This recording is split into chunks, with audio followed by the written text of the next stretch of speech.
मैं आसाराम बापूजी को व्यक्तिगत रूप से जानता नहीं, लेकिन मैं इतना जानता हूं कि उन्होंने ईसाई मिशनरियों के खिलाफ जो लड़ाई लड़ी थी, उस लड़ाई से घबराकर सोनिया गांधी ने उन्हें जेल में डलवाया था।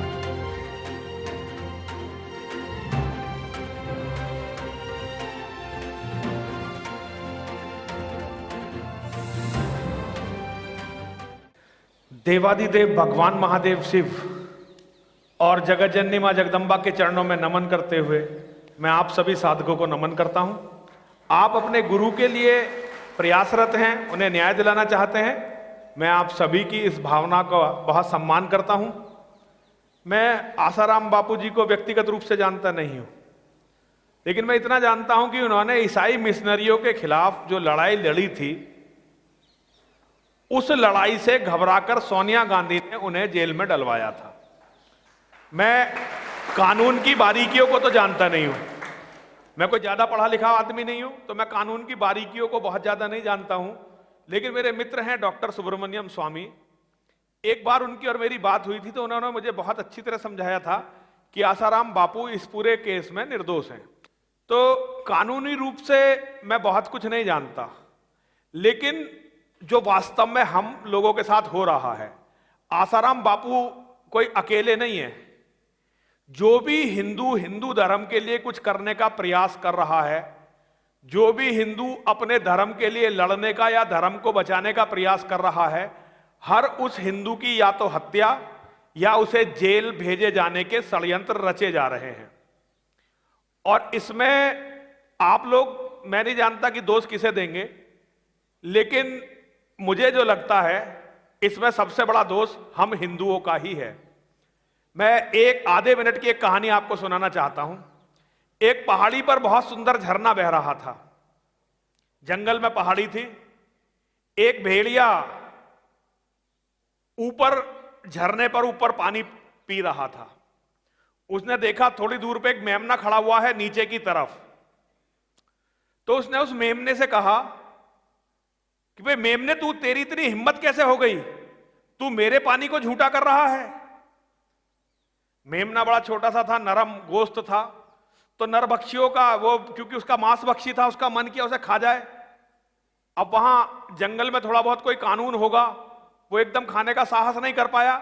उसने मेमने को धमकाया। मेमने ने कहा, महाराज कैसी बात करते हो, मैं तो बल्कि आपका झूठा पानी पी रहा हूं। आप ऊपर हो और मैं नीचे हूं, पानी आपसे झूठा होकर मुझ तक आ रहा है, मैं खुद आपका झूठा पानी पी रहा हूं। भेड़िए ने कहा, अच्छा तेरी इतनी हिम्मत, एक तो मेरा झूठा पानी झूठा कर दिया, ऊपर से मुझसे बहस भी करता है। फटाक से भाग के गया, मेमने की गर्दन पकड़ी, मेमने को झिंझोड़ा और खा गया। हमारे धर्म का सिद्धांत है, अस्वम न्येव गजम न्येव व्याघ्रम न्येव चे अजापुत्रम बलिदयाद देवो दुर्बल घातका। अरे घोड़ों की नहीं होती, हाथियों की भी नहीं होती, और शेर की तो कदापि कदापि नहीं होती। केवल कमजोर बकरों की संतानों की बलि चढ़ाई जाती है, क्योंकि देव अर्थात भाग्य ये दुर्बल के लिए घातक होता है। तो बहन, मेरी छोटी बहन, अभी ये जो जितने भी तथ्य बता रही थी, मैं अच्छी तरह से जानता हूं ये सच बोल रही हैं, लेकिन ये सच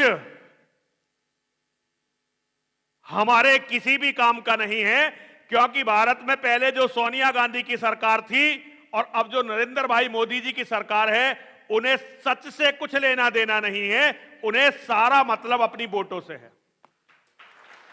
और हिंदुओं की वोटों का वो लोग जितना दोहन कर सकते थे उन्होंने दोहन कर लिया। अब वो अपनी इमेज ऐसी बनाना चाहते हैं कि कोई मुसलमान उनसे नाराज ना हो जाए, कोई ईसाई उनसे नाराज ना हो जाए। तो अब जो निर्दोष लोग जेलों में पड़े हुए हैं, उन्हें यदि वे एकदम छोड़ देते हैं तो कहीं ना कहीं नाराजगी की कोई संभावना हो सकती है।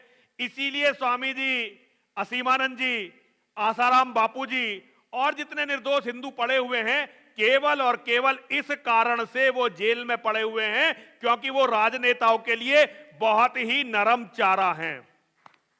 अभी मेरी बहन ने मुझसे कहा था कि हम किसी दूसरे की बात नहीं करेंगे, लेकिन फिर भी मैं एक उदाहरण आपको देना चाहता हूं। आसाराम बापू यदि हिंदुओं के धर्मगुरु होने के स्थान पर मुसलमानों के धर्मगुरु होते तो उनके साधक इस तरह से बैठकर 4.5 साल इंतजार नहीं करते, बल्कि जिस दिन आसाराम बापू जेल जाते उसी दिन आधे भारतवर्ष में आग लग जाती। भारत के 70 साल की आजादी में एक भी ऐसा माइका लाल नेता पैदा नहीं हुआ जो उनके आतंकवादी मौलाना को भी जेल में डाल सके। एक जामा मस्जिद का इमाम, उस पर 100 से ज्यादा गैर जमानती वारंट हैं और बड़े बड़े संगीन उस पर आरोप हैं, लेकिन भारत सरकार वहीं बराबर में रहती है। इधर जामा मस्जिद और इधर भारत सरकार। नहीं हुई कि कभी उस मौलाना से यह भी पूछ सके कि मौलाना साहब तुम्हारे पे इतने वारंट हैं, इनका क्या किया जाना चाहिए। क्यों? क्योंकि इस्लाम ने एक ट्रेनिंग दी है और इसे मैं इस्लाम की ताकत और अपनी सबसे बड़ी कमजोरी मानता हूं।